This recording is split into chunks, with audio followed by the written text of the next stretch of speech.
할렐루야. 이스라엘의 왕들을 통하여 내 삶을 살펴보는 인생의 평가 46번째입니다. 여러분 모두를 주님의 이름으로 사랑하고 축복합니다. 하나님 말씀 함께 봅니다. 열왕기하 20장 12절. 그때 발라단의 아들 바벨론의 왕 무로닥 발라단이 히스기야가 병들었다 함을 듣고 편지와 예물을 그에게 보낸지라. 히스기야가 사자들의 말을 듣고 자기 보물고의 금은과 향품과 보배로운 기름과 그의 군기고와 창고의 모든 것을 다 사자들에게 보였는데 왕궁과 그의 나라 안에 있는 모든 것 중에서 히스기야가 그에게 보이지 아니한 것이 없더라. 아멘. 오늘은 넘어짐이란 주제로 말씀을 나누도록 하겠습니다. 남쪽의 유다가 위기에 처해 있다가 생기가 돌게 되었습니다. 왜냐하면 왕인 히스기야가 죽을 병에서 다시 살아났기 때문에 그렇습니다. 그리고 뿐만 아니라 망하는 일촉즉발의 운명 구군을 건 그런 전쟁에서 하나님의 간섭하심으로 천사를 보내서 하룻밤 사이에 18만 5천 명이나 되는 그 아시리아의 군사들이 다 죽어나가므로 전쟁에서도 승리를 얻게 되었습니다. 이 소식이 인근 여러 열국들에게 퍼지게 되었고 도대체 어떤 일들이 있었는가 하면서 그들이 각양의 예물들을 가지고 히스기야에게 유다로 몰려오기 시작했습니다. 서로 좋은 관계를 맺고자 하는 것이죠. 작은 유대가 역사의 중심이 된 것에 대해서 히스기야는 자부심이 대단했습니다.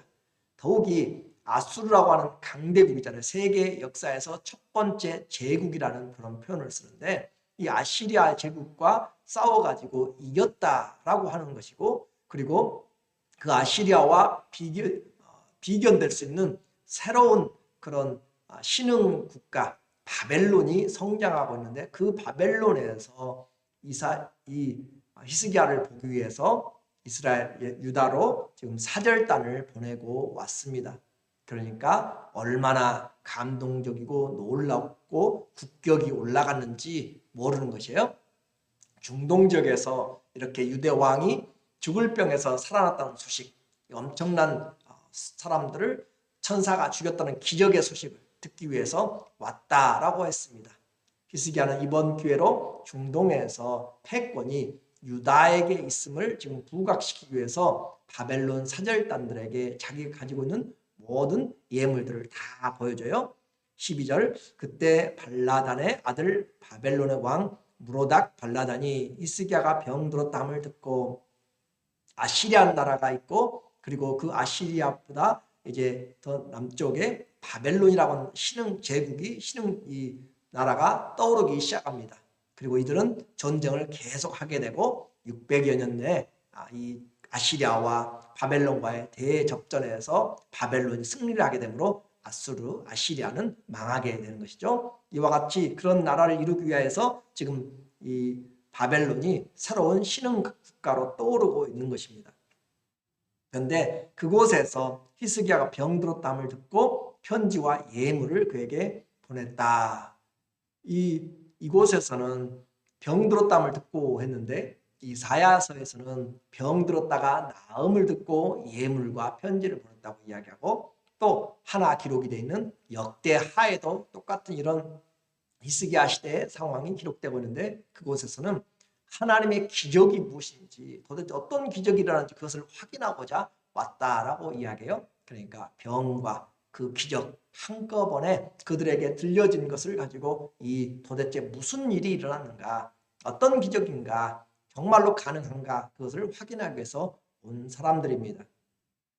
히스기야는 이런 부분을 가지고 이 유대 나라가 적지만 그러나 역사가 길고 부강한 나라고, 그리고 함께 이 아시리아를 대적해서 손잡을 수 있는 그런 동맹국이다. 우리가 쿼드 동맹국, 그렇게 나토 동맹국 하는 것처럼 우리가 이 유다가 하나님 앞에서 아주 강대한 나라다라고 그렇게 지금 전시를 하고 싶은 것이에요. 그래서 히스기야가 13절에 사자들의 말을 듣고 자기 보물고의 금은과 향품과 보배로운 기름과 그의 군기고와 무기창고죠. 창고의 모든 것을 다 사자들에게 보였는데 왕궁과 그의 나라 안에 있는 모든 것 중에서 히스기야가 그들에게 보이지 아니한 것이 없더라. 그러니까 비밀을 다 드러내면서 우리가 이렇게 부하고 우리는 지금 바벨론과 함께 손잡을 만한 그런 자격 있는 나라다.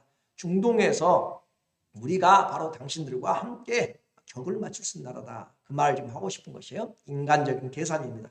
이것을 역대하에서는 히스기야의 교만이라고 그렇게 표현을 해요. 역대하 32장 25절 히스기야가 마음이 교만하여 그 받은 은혜를 보답하지 아니함으로 하나님 앞에 엄청난 그런 죽음에서 생명으로 나라의 멸망에서 소생케 됨을 얻었는데 은혜에 보답하지 아니함으로 진노가 그와 유다와 예루살렘에 내리게 되었더니 히스기야가 마음의 교만함을 뉘우치고 예루살렘 주민들도 그와 같이 하였으므로 여호와의 진노가 히스기야의 생전에는 그들에게 내리지 아니하니라. 덜 된 회복이었죠. 그렇게 하나님의 진노가 머물고 있는 그런 상황이고 하나님은 이 사절단을 통해서 히스기야가 정말 어떤 상태인지 그 마음을 지금 시험하고자 한 것입니다. 31절 그러나 바벨론 방백들이 히스기야에게 사신을 보내어 그 땅에서 나타나는 이적을 물을 때 여기서는 이제 이적을 물으러 왔다고 이야기하고 있고 조금 전에는 병 나았을 때 이사야는 병 들어서 나음을 입었을 때 다 같이 묶어져 있는 목적이에요. 이적을 물을 때 하나님이 히스기야를 떠나시고 그의 심중에 있는 것을 다 알고자 하사 시험하셨더라. 히스기야 도대체 이 사람이 어떤 마음을 가지고 살아가고 있는가? 새롭게 생명을 얻었는데 그 생명으로 무엇을 하기를 원하는가? 내가 나라를 회복시켜 주는데 그 재물과 부함으로 다시 무엇을 하기 원하는가? 하나님 지금 그 히스기야의 마음이 하나님께 정말로 간절히 힘들고 어려울 때 구하던 그 초심에 있는지 아니면 이제 내가 어느 정도 할 수 있는 하나님께 무슨 일인지 묻고 결정해야 되는 것을 이제 귀찮아하고 충분히 할 수 있다고 생각하고 오히려 하나님이 걸림돌이 되지 않는지 지금 시험한다라고 그렇게 표현하고 있습니다. 그리고 하나님은 그 시험을 통하여서 하나님이 하신 말씀으로 또 이사야에게 보냈어요. 그의 교만이 있을 때 하나님이 보냅니다. 이사야가 히스기야에게 이르되 여호와의 말씀을 들으소서. 여호와의 말씀이 날이 이르리니 왕궁의 모든 것과 왕의 조상들이 오늘까지 쌓아두었던 것이 바벨론으로 옮긴 바 되고 하나도 남지 아니할 것이요. 하나님께서 이사야 선지자를 보내서 당신이 보여준 모든 것 그리고 이것은 내가만 만든 것이 아니고 또 왕들 조상들로부터 지금 내려온 많은 그런 보물들이 전부 다 빼앗간다. 나라가 망한다. 바벨론으로 옮긴 바가 되고 하나도 남지 아니할 것이요. 너 왕의 몸에서 난 날 아들 중에서 사로잡혀 바벨론 왕궁의 환관이 되리라 하셨나이다. 내시가 된단 말이죠. 왕의 아들, 이 히브리에서 아들이라는 단어는 꼭 바로 있는 직계 아들만이 아니라 손자, 증손자, 고손자 전부 다를 아들이라는 것으로 표현하고 아버지도 마찬가지예요. 아버지도 할아버지, 고조할아버지를 다 아버지라는 단어로 표현을 해요. 그러니까 히스기야의 여호와의 날이 언제인지 모르지만 그 왕궁에 있는 것들을 전부 다 빼앗겨버린 나라가 멸망하게 되고 히스기야의 자손들 중에서 자손들 중에서 가서 사로잡혀서 바벨론 왕에게 가서 환관, 내시가 되는 이런 수모와 수치를 당하게 될 것이다 라는 말을 들었을 때 히스기야의 그런 영적인 상태가 어떤 것인지 성경 우리에게 그의 말을 통하여서 우리에게 계산을 하게 만듭니다. 19절 히스기야가 이사야에게 이르되 당신이 전한 바 여호와의 말씀이 선하니이다. 좋습니다. 그 말이죠. 하고 또 이르되 만일 내가 사는 날 동안에 태평과 진실이 있을진데 어찌 선하지 아니하리오 하니라. 내 뒤에는 나는 모르겠고 지금 내가 살 때 마음 편하고 또 모든 것이 태평하면 이것이 얼마나 좋은가라고 하는 것이죠. 그가 아팠을 때 죽을 병에서는 바로 듣자마자 하나님께 회개하며 돌아갔지만 이제 모든 것이 많습니다. 그래서 이와 같은 이야기를 들을 때 그는 바로 회개하고 돌아가지 않습니다. 그것이 지금 히스기야의 영적인 상태입니다. 말할 수 없는 은혜를 입었잖아요. 기적을 보았잖아요. 초자연적인 체험을 했잖아요. 그런데 히스기야가 왜 더 주님을 끝까지 신뢰하고 겸손하게 하지 못할까? 우리는 이것이 잘 이해가 되잖아요. 왜냐하면 바로 읽어가기 때문이에요. 잘못된 것을 바로 찾아볼 수 있는 그 글들을 읽어가니까. 그러나 시간이 지나가면서 받은 은혜 점점 식어집니다. 시간이 지나가면 받은 그 은택이 다 잊어버려요. 그런 것처럼 히스기야의 이런 배반은 우리가 매일 삶에서 살고 있는 것과 같습니다. 시종일관 주님을 향하여서 그 사랑을 고백하고 하나님께 나가는가요? 그렇지 않죠. 힘들고 어려울 때는 주님 앞에 나가서 정말 간절한 기도를 하지만 지금 히스기야의 상태를 보세요.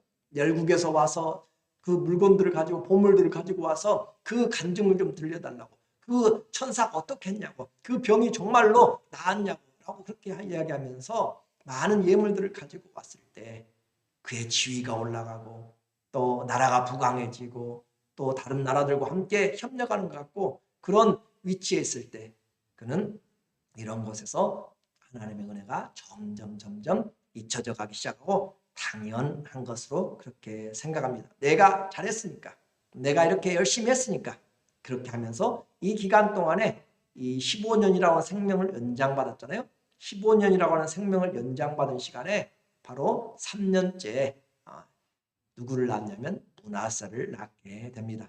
이 므낫세는 히스기야가 죽은 다음에 왕 위에 올라가게 되는데 12살에 왕이 돼요. 그러니까 히스기야가 병에서 구원받고 15년을 살 때 자식을 지금 낳은 것이죠. 12세가 되었습니다. 얼마나 좋을까요? 나라도 안정되었고요. 부강하고요. 아들 왕자까지 얻었으니까 만사가 형통한 것 같은데 유다의 가장 진한 먹구름이 몰려오고 있음을 아무도 모릅니다. 그 므낫세가 이제까지 조상들이 해왔던 것보다 가장 극악한 죄의 최고봉을 찍어서 유다가 멸망하게 되는 원인이 바로 너 때문이다. 유다의 멸망이 바로 므낫세 때문이다. 히스기야의 아들 므낫세다라고 하는 것을 성경은 지적하고 있습니다. 지금은 아무도 알지를 못하는 거죠. 부가 있고 명예가 있고 또 건강이 있습니다.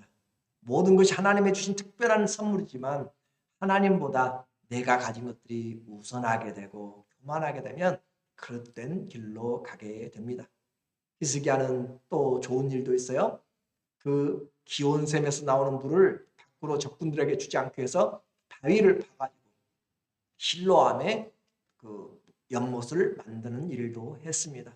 그런데 이와 같은 그 일, 그리고 그가 죽어서 유다 왕들 중에서 가장 높은 자리에 묻히게 되었지만 아무도 우리에게 그가 뿌려놓은 교만이 싹트고 있는 줄을 알지 못했습니다.